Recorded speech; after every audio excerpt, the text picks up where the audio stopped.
Hola, buenos días. Mi nombre es Evalinda Barrón Velázquez y soy directora general de la Comisión Nacional contra las Adicciones. Se está celebrando el mes del orgullo LGBTIQ+, y este mes se busca visibilizar las desigualdades que aún viven las personas de la comunidad de la diversidad sexogenérica.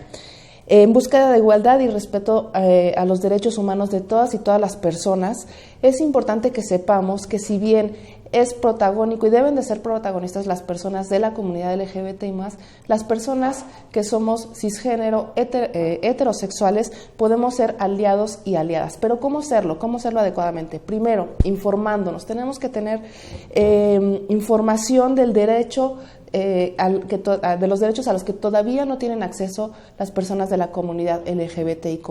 Segunda, escuchando. No pensar que por habernos informado sobre esto tenemos el derecho de hablar en nombre de las personas de la comunidad que han vivido distintas situaciones y opresiones a las nuestras. No asumir que alguien pertenece a la comunidad si no nos lo ha dicho. Podemos hacer preguntas o nos lo pueden expresar ellos mismos. Ser respetuoso de los procesos de cada quien. No presionar y no hacer preguntas hacia las personas que están en el proceso de salir del closet y no sacar nosotros a las personas del closet que así no lo han decidido. No callarnos cuando vemos que hay burlas, que hay estigma, que hay maltratos a las personas de la comunidad, aún no haya personas presentes. Si no ser partícipes, por ejemplo, en chistes o en los estadios con gritos homofóbicos y visualizarlos y señalarlos. Participar y formar parte de las actividades de la comunidad LGBTIQ+, ir a marchas, eventos culturales, clubes de aliados para dejar ver nuestro apoyo. Y también podemos usar distintivos sabiendo qué es lo que significan a través de esta información que tenemos. Saber que no solamente es un mes, que a lo largo de todo el año tenemos que hacer de esta comunidad y de este país algo más igualitario para todos, donde lleguemos a un punto donde no haya minorías, ni de la diversidad sexogenérica, ni de las poblaciones indígenas, racializadas o que sufran cualquier otro tipo de población, para que todos podamos tener los mismos derechos. Hola, ¿qué tal? Mi nombre es Juan Manuel Quijada, soy médico psiquiatra, director general de los servicios de atención psiquiátrica de la Secretaría de Salud. Como cada año, este mes se conmemora el orgullo a la diversidad LGBTIQ+, y estamos de plácemes, pero nos gustaría que esto fuera en realidad todos los meses, todos los días de aquí en adelante, y que todos los días respetemos los derechos y incluyamos y que seamos una misma sociedad y que seamos una sola sociedad. ¿Qué podemos hacer las personas cis heterosexuales? Podemos hacer muchas cosas. Lo primero es darnos cuenta de los privilegios que tenemos. Nosotros podemos salir sin miedo a la calle, no tenemos miedo a que nos critiquen al expresar nuestra masculinidad, no hay miedo a que nos golpeen, a que nos violen, a que nos maltraten, a la vejación y a muchas cosas incluso fatales. Otra cosa que podemos hacer los hombres cis heterosexuales es romper con el pacto patriarcal que nos ha hecho tanto daño por muchos años. ¿Cómo lo vamos a hacer? Precisamente no participando en bromas, en chistes, en dirigirnos de manera peyorativa o incluso como un castigo social. También podemos no participar cuando alguien lo hace así a nuestro alrededor y no reforzar esas conductas con las personas que queremos, con las personas con las que vivimos, es decir, con nuestra familia y con nuestra comunidad. No debemos ofender a nadie, ni tampoco nos deben ofender a nosotros. El respeto al derecho ajeno es la paz, es algo que lo tenemos muy en nuestras venas los mexicanos, pero también a veces nos equivocamos y hay que reconocer que también nos podemos equivocar. Hay que enmendar esas conductas que hemos tenido a lo largo de nuestras vidas y creo que podemos crear una mejor realidad en donde los derechos a todas, a todos y a todes sean respetados y que todos seamos felices y dignos de vivir aquí en este hermoso país en México. Muchas felicidades a todos, vamos a conmemorarlo, celebrando, y esa celebración va a ser precisamente cambiando nuestras acciones y cambiando nuestra manera de entender y de entender a los demás. Buen día a todos, todas y todes. El día de hoy estamos iniciando esta sesión de su programa Cuida tu Salud Mental. En esta ocasión estamos conmemorando el Día del Orgullo LGBTIQ+, por lo que me da gusto presentarles a nuestra invitada. Les recuerdo, yo soy la doctora Lu Quintero, médico psiquiatra y persona trans no binaria, y nuestra invitada de hoy es experta en psicología con especial atención a la cuestión de derechos humanos y de atención a personas de la diversidad sexogenérica. Bienvenida, Ana. Muchísimas gracias.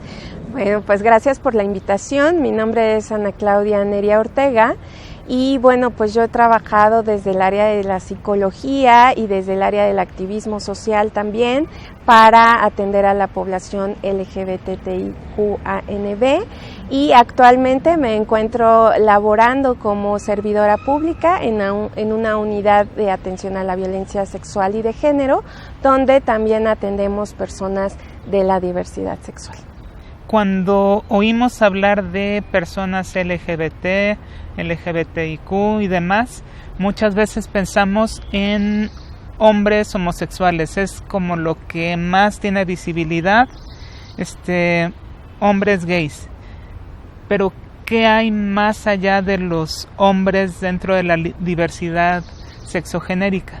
Sí, ahí creo que la ciencia en particular, y en particular la ciencia médica, pues no ha estado fuera de lo que es el androcentrismo, que es centrarnos únicamente en las experiencias de los hombres, y así se ha vivido en diferentes ciencias y no es la excepción, pues por ejemplo el tema de la salud mental, y por eso casi siempre cuando pensamos en homosexualidad es hombres, ¿no? Pero además hombres blancos, con características europeas, y particularmente se dejan fuera pues todas las experiencias que no tienen que ver con esa imagen o ese modelo y que están puestas en mujeres, ¿no? Que pueden ser mujeres cisgénero o mujeres trans, que pueden ser personas que ni siquiera se identifican como hombres o como mujeres, sino como personas no binarias, como personas queer, como personas a género, ¿no? Y van quedando en el margen todas estas identidades y orientaciones, porque pues recordemos que lo LGBTI, pues Q, ANB y más, pues no solo nos habla de la orientación, sino también de la identidad y de las corporalidades diversas que pues evidentemente no están en el imaginario y que sigue siendo muy importante porque entre más se alejan de estas medidas de todas las cosas que podría ser esta idea, ¿no?, de hombre, entonces suelen ser mucho más discriminadas y mucho más afectadas en sus derechos. Así es. Las mujeres también en general y más dentro de la diversidad pues sufren este doble estigma, esta doble discriminación, o puede ser más allá de esta doble discriminación del hecho de ser mujeres, del hecho de pertenecer a la comunidad LGBTIQ+, etcétera. ¿Qué nos puedes decir al respecto sobre estas discriminaciones? Sí, sobre todo es importante ubicar esta palabra de la interseccionalidad, ¿no? Poder identificar que no solo somos un grupo de una cosa, no solo pertenecemos a un género, sino también pertenecemos a una población, a un contexto, a una etnia, a un grupo social y económico específico, y que cuando nos vamos dando cuenta cómo se intersectan todas estas circunstancias de vida, ponen en diferentes posiciones justamente de poder a las personas, ¿no? Donde podemos encontrar mujeres lesbianas, gay, bisexuales, trans, que tengan alguna discapacidad, por ejemplo, que estén racializadas o que estén en una situación económica particular y que claramente pues esto no es lo que se refleja en los medios de comunicación, por ejemplo, o en la mayoría de lo que se habla de las luchas sobre estos días, ¿no?, de la diversidad sexual, se suele más pues ubicar a los hombres homosexuales, ¿no? Y no porque esté mal que se ubique a los hombres, sino que pues al ubicar solo a ellos se desdibujan las experiencias y necesidades que también pueden tener otras personas dentro de estas orientaciones, identidades y corporalidades diversas.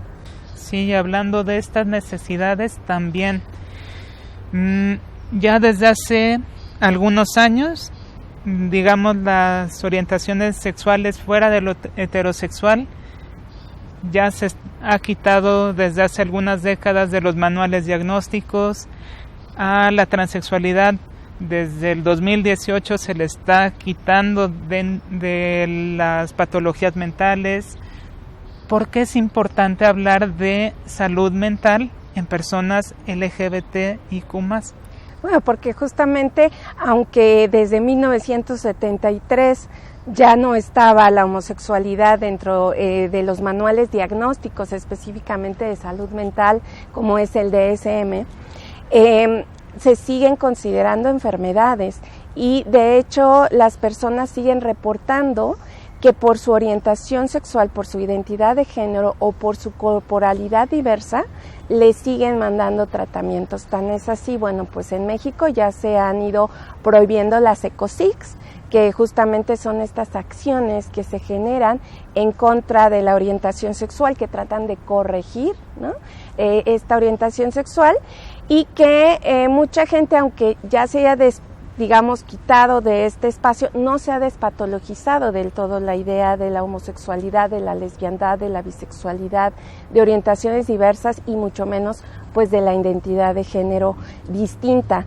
a la cisgénero, ¿no? Entonces ahí tenemos un reto todavía, porque de hecho hay datos muy interesantes sobre la ENDOSIG, que es una encuesta específica para hablar sobre discriminación por orientación sexual e identidad de género, que nos habla de que muchas personas refieren que cuando tienen consultas médicas aún les siguen diciendo que tienen una enfermedad, que una orientación distinta a la heterosexual es una enfermedad que requiere un tratamiento o es un castigo divino. Hay muchos prejuicios que siguen lastimando el ejercicio de derechos, particularmente el ejercicio del acceso a la salud, y que en ese sentido por eso es importante visibilizar cómo la población LGBTIQANB pues tiene todavía esta restricción desde todos los prejuicios que se siguen teniendo por la parte de las personas médicas, médicos, personal de salud, pero también por las carreras, los estudiantes, las ciencias y la poca investigación que existe, porque justamente en el currículum, pues lo que impera es un currículum heteronormado, que nos va diciendo así es como son las características de un cuerpo de hombre, y de ahí se parte para asumir que así serán las enfermedades o los padecimientos, necesidades de las mujeres, y bueno, no se diga niñas, niños y adolescentes, y mucho menos población LGBTI. Así es, estamos, aunque nos hayamos formados como profesionales de la salud para brindar la mejor atención, seguimos atravesados por esta cultura, por este patriarcado, por esta heteronorma que hace que solo lo que sea heterosis sea válido y lo demás ni siquiera cruza por nuestras cabezas. E incluso, pues sí, todos los prejuicios, todos los estereotipos, todo lo que tenemos pensado se vierte en la consulta, se vierte hacia las demás personas. Y pues como dices, estas terapias de conversión o mal llamadas terapias de conversión, los ECOSIG, que muchas veces hay tortura, hay golpes, hay incluso violaciones sistemáticas para tratar de quitar o de cambiar la orientación sexual o la identidad de género. Y pues sí, afortunadamente se están haciendo muchos esfuerzos por cambiarlos, por prohibirlos. Ya en la Ciudad de México se tiene, pero pues debe ser para todo el país. Así es. Y particularmente ubicar la importancia de capacitarnos, de poder seguir aprendiendo, porque a mí me tocó todavía en 2000 que no se incorporaban nuevas teorías, nuevas investigaciones sobre la diversidad sexual. Entonces no me imagino a alguien que estudió en los 70s o en los 80s, ¿no? Que quizá si no se ha actualizado, pues puede tener un sesgo muy importante, porque lo cierto es que las ciencias también tuvieron ese sesgo por mucho tiempo, en el que pues hablaban de la homosexualidad, lesbiandad, bisexualidad, etcétera, desde un punto pues totalmente patologizante y negativo, ¿no? Y justo ahora la propia OMS dice ya ni siquiera hay caso para investigar sobre las causas de la diversidad sexual, o sea, porque si asumimos que no es una patología, pues no tendríamos, ni siquiera tendríamos la necesidad de saber la causa, porque regularmente cuando queremos saber la causa de algo es porque queremos saber la cura, ¿no? Y entonces esto no es una patología, hay que insistirlo. Sí, así es. ¿Qué otras formas de discriminación conoces, has visto tanto en tu práctica como de estas investigaciones que se han hecho? ¿Qué formas de discriminación, de agresión has visto hacia los pacientes, hacia las personas? Sí, pues desde mi práctica puede ser en dos ámbitos. Una es en la atención psicológica. Llegan muchísimas personas trans, muchísimas personas bisexuales, particularmente hablo de bisexuales porque justamente como hay una idea binaria de que o sea tiene que ser hombre, mujer, homosexual o heterosexual, la bisexualidad queda como en medio, en un estigma muy grande de, bueno, están confundidos, no se definen, ¿no? Pero llegan muchas personas LGBTI a consulta que hablan de cómo han sido discriminadas por las propias personas que trabajan en el tema de salud mental, ¿no? Ya sea porque no quieren atenderlas explícitamente, ya sea porque cuestionan su identidad, su orientación sexual, por supuesto casos de discriminación en todos los ámbitos, en tema laboral, ¿no? Que las personas trans sobre todo son las que siguen teniendo un impedimento muy fuerte para acceder a distintos espacios laborales. También de aquellas personas que pierden su trabajo porque en algún momento se enteran en su trabajo que son lesbianas, son homosexuales, por ejemplo, que hay estas discriminaciones a tener una vida libre de violencia que quizá no se ve tan fuerte como ya te corrí, sino estoy con ideas discriminatorias todo el tiempo, chistes homofóbicos, ¿no? Que están todo el tiempo en el día a día y que pues por supuesto afectan el ejercicio de los derechos de las personas. También el acceso a la salud de las mujeres, especialmente mujeres lesbianas, bisexuales y trans, que justo porque se parte de una idea androcéntrica, pues muchas veces no se atienden las necesidades específicas, ¿no? Hay ginecólogos, ginecólogas que siguen pensando que como no hay una relación entre hombre-mujer o persona con pene y vulva, entonces no debe de haber Papá Nicolau. Todavía muchas personas lesbianas mencionan, ¿no? Que les dicen, bueno, pues no tendrías, ¿por qué? Porque tú no tienes riesgo, porque tú no tienes relaciones sexuales normales, ¿no? Y en ese sentido, bueno, pues hay una ignorancia tremenda y pues hace que las personas no regresen también a estos espacios y por supuesto se vean afectados sus derechos a la salud. Derechos a la educación también se ven muy afectados porque pues hay una gran discriminación y eso es bien importante que lo visibilicemos. O sea, no solo somos adultas, adultos LGBTIQ, etcétera, sino también son niños, niñas y adolescentes que desde muy pequeños, muy pequeñas saben cuál es su orientación sexual y saben cuál es su identidad de género y eso también se ve reflejado en los datos que hablan de que la mayoría de las personas se dieron cuenta desde siempre, o sea, dicen toda la vida lo supe o lo supe desde la infancia y esto viene en la Endosig 2018. Entonces, visibilizar a las infancias es bien importante porque son las poblaciones que más se discriminan, porque justamente tú estás confundido, tú no sabes lo que quieres, porque yo soy el adulto y yo sé que esto se va a curar, va a cambiar, estás confundida o confundido, y entonces viven muchísima discriminación, el bullying es muy común que lo vivamos como población.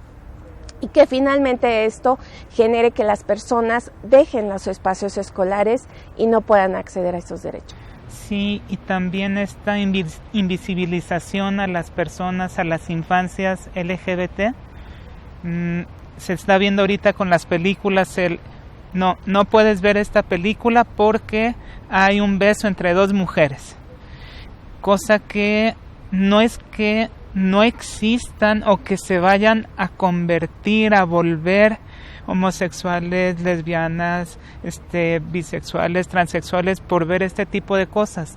La representación, la visibilidad hace que, bueno, yo así me identifico desde muy joven, desde muy chica, y es normal. Hay alguien que lo hace y no tengo por qué esconderlo. Lo mismo como profesionales de la salud, mira, es que tal doctor es trans, es gay, es lesbiana, es bisexual, y llevan su profesión como muy bien. Entonces esta visibilización también es importante. Algo que te quería preguntar es, tú desde el espacio de la clínica, ¿qué puedes decir, qué nos puedes comentar acerca de cómo hacer para mejorar estas situaciones? Muchas gracias. Pues solo retomo rápidamente esta parte del cuestionarnos cosas, ¿no? Cuestionarnos desde lo que hemos aprendido, y particularmente decías esto del beso, Lu, y yo creo que también es voltear la idea, o sea, ¿quién dijo que lo normal era ser heterosexual? ¿Cómo es que surge la heterosexualidad? Creo que también esa es una pregunta que no nos hemos hecho. Y por otro lado es, ¿qué le pasa a los heterosexuales que ven, qué le pasa a las personas LGBTIQ+, que ven besos heterosexuales todo el tiempo, toda su vida, y no por eso se vuelven heterosexuales, ¿no? O sea, como voltear un poco la lógica y tratar de entender que esto no se trata de si me voy a contagiar o no, porque tenemos que, o me voy a convertir o no, porque lo que tendríamos que estar pensando es que es algo que ocurre, que es parte de la diversidad sexual, y tratar de quitar esa idea de es una patología. Si yo sigo pensando que es una patología y es algo que está mal, bueno, pues entonces seguiré tratando de que no me ocurra, porque no me quiero enfermar, ¿verdad? No quiero estar en ese lugar. Pero entonces el principio fundamental sería quitarme de ese lugar, cuestionar esas ideas, saber que es parte de la diversidad humana. Y creo que particularmente tenemos una deuda muy grande en las personas desde la salud pública y desde el servicio público particularmente, en donde necesitamos aprender, necesitamos seguirnos capacitando sobre estos temas y también seguir los lineamientos, porque en nuestro país afortunadamente pues tenemos varias leyes, y como servidores públicos o personas que hacemos práctica también privada, tenemos la obligación de cumplir estos protocolos, estos lineamientos. Hay un protocolo específico para la no discriminación de las personas LGBT en atención médica, entonces lo pueden consultar. Ahí vienen los pasos específicos que ustedes pueden atender, por ejemplo, preguntarle a las personas cómo quieren ser nombradas, ubicar que si yo no sé cómo nombrar a una persona, pues a lo mejor la puedo nombrar por sus apellidos, no rebatirle a la persona. Si la persona me está diciendo que yo me identifico como una persona no binaria, o sea, no voy a entrar en polémica si lo eres o no lo eres, porque eso es una percepción subjetiva y eso es un derecho que tiene la persona en su libre determinación de la personalidad. Y en el caso de niñas, niños y adolescentes sí necesitamos una preparación bien fuerte, porque sí están viviendo violencia, porque sí hay niñas, niños, adolescentes que desde muy pequeñitos se asumen con una orientación sexual distinta, o a lo mejor no lo asumen porque no tienen cómo apalabrarlo, pero saben que hay una diferencia y están siendo tratados o maltratados desde esa diferencia. Entonces necesitamos seguirnos preparando para atender a las infancias, saber que también tienen derechos y que necesitamos pues conocerlos exactamente, y bueno, también el poder actualizarnos, que creo que lo he sido como muy insistente, pero de verdad que hay nuevas formas de comprender la diversidad sexual, y también acercarnos a las personas diversas, saber qué es lo que viven, qué es lo que quieren, qué es lo que esperan, por qué pueden reaccionar de toda cual manera, ¿no? De pronto cuando yo hablo de los derechos de las personas de la diversidad sexual, me dicen, pero es que también hay un caso de una persona que hizo esto mal, ¿no? O hay un caso de una persona que hace esto y sí coincide con el estereotipo. La ¿no? de transición, es que la mayoría de las personas que hacen su transición de género mejora mucho su salud mental.